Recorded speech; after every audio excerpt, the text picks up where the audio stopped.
नमस्कार। मैं हूँ राघवेंद्र सिंह और आज मैंने भारतीय दंड संहिता से ये टॉपिक लिया है, विवाह संबंधी अपराध। इसको इंग्लिश में बोलते हैं ऑफेंस रिलेटिंग टू मैरिज। इसमें मैंने दो महत्वपूर्ण धाराओं को लिया है, धारा 494 और धारा 495, यानी 494 एंड 495 आईपीसी। आज हम इसी पे बात करते हैं कि ये धारा क्या है और इन दोनों में अंतर क्या है, इन धाराओं में अंतर क्या है।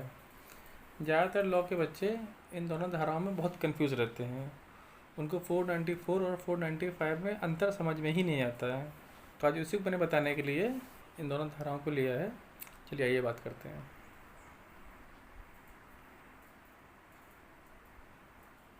Section 494 IPC. अगर कोई व्यक्ति अपने पति या पत्नी के जीवित रहते हुए दूसरा विवाह करेगा तो इस प्रकार का विवाह शून्य माना जाएगा। धारा 494 कहती है कि अगर कोई व्यक्ति, चाहे वो पति हो या पत्नी हो, अगर उसका पहला विवाह हो चुका है तो उसके जीवित रहते हुए वो दूसरा विवाह नहीं कर सकता है। अगर वो इस प्रकार दूसरा विवाह करता है तो यह विवाह अवैध या शून्य माना जाएगा। इस विवाह का कोई अस्तित्व नहीं होगा और जो पहला विवाह है वही वैध रहेगा। ठीक है, अब हम बात करते हैं इसके लिए सज़ा क्या है। धारा 494 के अंतर्गत इस प्रकार का विवाह करने पर भारतीय दंड संहिता के अंतर्गत 7 वर्ष तक का कारावास किसी भी भांति का तथा जुर्माने से दंडित किया जाएगा। इसका मतलब ये हुआ कि अगर कोई धारा 494 का अगर कोई अपराध करता है तो उसको 7 वर्ष तक का किसी भी भांति का कारावास, मतलब कठोर कारावास या साधारण कारावास, तथा जुर्माने से दंडित किया जाएगा। जुर्माना जो कोर्ट तय करे वो जुर्माना होगा।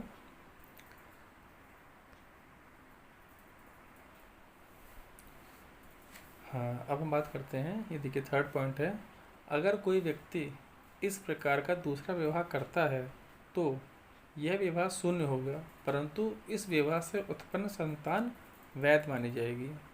इसका मतलब ये हुआ कि अगर कोई पहले पति या पत्नी के जीवित रहते हुए अगर कोई दूसरा विवाह कर लेगा तो ये विवाह तो शून्य होगा, मतलब अवैध होगा, इससे कोई वो नहीं है, पहला विवाह ही मान्य होगा। लेकिन दूसरे विवाह से जो संतान उत्पन्न होगी वो संतान वैध मानी जाएगी, वो अवैध संतान नहीं कहलाएगी, वो संतान वैध रहेगी। ठीक है, ये देखिए फोर्थ पॉइंट में स्पष्ट हो जाएगा कि मैं क्या कहना चाह रहा हूँ। हाँ देखिए, अवैध या शून्य विवाह से उत्पन्न संतान को वह सभी लाभ विधिक तौर पर मिलेंगे जो वैध विवाह से उत्पन्न संतान को प्राप्त होते हैं। इसका मतलब ये हुआ कि अगर पहली शादी से जो संतान पैदा हुई है वो वैध रहेगी। ठीक है, उसके बाद अगर पहली शादी को छोड़कर अगर कोई दूसरी शादी करता है तो उससे भी जो संतान उत्पन्न होगी वो भी वैध रहेगी। उन दोनों संतानों के जो विधिक अधिकार होंगे वो एक ही भांति होंगे, मतलब जो उसको मिलेगा वही उसको भी मिलेगा, दूसरी संतान भी वैध मानी जाएगी। यानी पिता या फिर माता की संपत्ति में दोनों बच्चों का बराबर अधिकार होगा, चाहे वो पहली शादी से हो या दूसरी शादी से हो। ठीक है, मतलब दोनों के विधिक अधिकार सामान्य होंगे और दूसरे विवाह से जो उत्पन्न संतान है वो वैध मानी जाएगी, बिल्कुल वैध होगी वो। अब हम बात करते हैं सेक्शन 495 की। देखिए मैंने भी आपसे कहा था कि बहुत बच्चे जो लॉ के बच्चे हैं, स्टूडेंट हैं, वो सेक्शन 494 और 495 में बहुत कंफ्यूज रहते हैं। ठीक है, देखिए 494 तो आपको समझ में आ गया, इसमें मैंने साफ साफ बता दिया है कि पहली पति या पत्नी के जीवित रहते हुए दूसरी शादी करना धारा 494 में आएगा और इसमें 7 वर्ष तक का कारावास है। ठीक है, अब धारा 495 क्या कहती है, आइए पढ़ लेते हैं। जो कोई अपने पूर्व विवाह की बात छिपाकर पश्चातवर्ती विवाह करेगा वह 10 वर्ष तक के कारावास तथा जुर्माने से दंडित किया जाएगा। अब देखिए, आपको लग रहा होगा कि धारा 494 और 95 दोनों सेम है, एक जैसी है, पर इसमें अंतर देखिए ये है कि धारा 495 यह कहती है कि अगर कोई व्यक्ति, चाहे वो पति हो या पत्नी हो, अगर वो दूसरा विवाह करता है, ठीक है, तो जाहिर सी बात है पहली पत्नी को तो उसने बता ही दिया है कि मैं दूसरा दूसरा विवाह करने जा रहा हूँ, ठीक है। लेकिन अगर वो दूसरी पत्नी को अगर नहीं बताता है कि उसका पहला विवाह हो चुका है, तो ये अपराध धारा 495 की श्रेणी में आएगा। इसका मतलब इसने अपनी दूसरी पत्नी को भी नहीं बताया है कि वो पहले से शादीशुदा है, चाहे वो पति हो या पत्नी, कोई भी व्यक्ति हो, औरत और पुरुष दोनों हो सकते हैं। अगर उसने नहीं बताया है कि वो पहले से उसकी शादी हो चुकी है, यानी उसने अपने दूसरे पति पत्नी से इस बात को छुपा के रखा है। इसका मतलब उसने दोनों को धोखा दिया है। जो पहली शादी की है उसको छोड़ दिया है, जो दूसरी शादी की है उसको भी नहीं बताया कि वो पहले से उसकी शादी हो चुकी है। धारा 495 ये कहती है कि दूसरी पत्नी को धोखा देना या दूसरे पति को धोखा देना और उसे ये बात छुपाना कि वो पहले से शादीशुदा है, ये धारा 495 कहती है। और इसमें 10 वर्ष तक का कठोर या साधारण कारावास तथा जुर्माना, जो भी कोर्ट तय करे, दंडित किया जाएगा। अब देखिए, आपको बात समझ में आ गई होगी कि धारा 494 और 95 क्या कहती है। 94 धारा 494 खाली इतना कहती है कि आपने पहली पति या पत्नी को छोड़ के दूसरी शादी कर ली है, ठीक है, तो इसमें 7 वर्ष का कारावास है। लेकिन धारा 495 ये कहती है कि आपने दूसरे पति या पत्नी को भी नहीं बताया कि आप पहले से शादीशुदा हैं, ये धारा 495 कहती है। इसमें 10 वर्ष तक का कठोर या साधारण कारावास है। आइए हम बात करते हैं आगे। इस धारा को 494 धारा से अधिक गंभीर अपराध की श्रेणी में रखा गया है। मतलब कहने का मतलब है 494 जो सेक्शन है उससे गंभीर सेक्शन 495 है। ऐसा क्यों है आप लोग समझ गए होंगे। देखिए सिंपल सा है, 494 सेक्शन में आप अपने पहले पति पत्नी को छोड़ के दूसरी शादी कर रहे हैं, ठीक है, वो तो गंभीर है ही।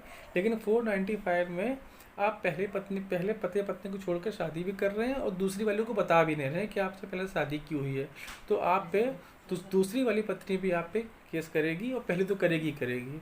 तो इसलिए इस अपराध को, मतलब इस धारा को गंभीर अपराध की श्रेणी में रखा गया है। अब बात करते हैं, ये देखिए कुछ इसमें अपवाद भी हैं, देख लेते हैं। इस धारा का विस्तार किसी ऐसे व्यक्ति पर नहीं है जिसका पति या पत्नी के साथ विवाह न्यायालय द्वारा शून्य घोषित कर दिया गया है। देखिए सिंपल सी बात है, अगर पहले को शादी हो चुकी है और किसी कारण से न्यायालय ने उस शादी को अमान्य घोषित कर दिया है या शून्य घोषित कर दिया है या वो शादी वैध नहीं रह गई है, तो उसके बाद आप दूसरी शादी कर सकते हैं, दूसरी शादी वैध मानी जाएगी। या पहली पत्नी से या पति से आपका तलाक हो चुका है न्यायालय द्वारा, तो भी आप दूसरी शादी कर सकते हैं। या पहला पति पत्नी मर गया है, जीवित नहीं है, तो भी आप दूसरा विवाह कर सकते हैं। अब ये बहुत इंपॉर्टेंट पॉइंट है, थर्ड पॉइंट ये पढ़ लीजिए। अगर कोई व्यक्ति निरंतर 7 वर्ष तक अनुपस्थित हो या गायब हो और उस काल के दौरान उसके जीवित होने का कोई प्रमाण ना हो, तो पूर्ववर्ती विवाह को बताकर पश्चातवर्ती विवाह वैध माना जाएगा। इसका मतलब ये हुआ कि अगर कोई व्यक्ति है, पति हो या पत्नी हो, अगर उसका पार्टनर गायब है, 7 वर्ष तक अगर वो लगातार गायब है और उसकी कोई खबर नहीं है या मालूम ही नहीं पड़ रहा है कि वो जीवित है कि मृत है, कहीं से कोई सूचना नहीं मिल रही है, तो 7 वर्ष बाद आप दूसरा विवाह कर सकते हैं, परंतु अपने दूसरे पति या पत्नी को बताकर कि आपका पहला विवाह हो चुका है और 7 वर्ष तक मेरा पति या पत्नी गायब है, वो मुझको नहीं मिल रहा है और उसके जीवित होने का कोई प्रमाण भी नहीं है, तो दूसरा विवाह है वो आप कर सकते हैं। तक ये धारा 494 और 95 थी। आशा करता हूँ आप लोगों को समझ में आ गया होगा और जो इन दोनों के बीच में अंतर है वो भी आपको समझ में आ गया होगा। Thank you.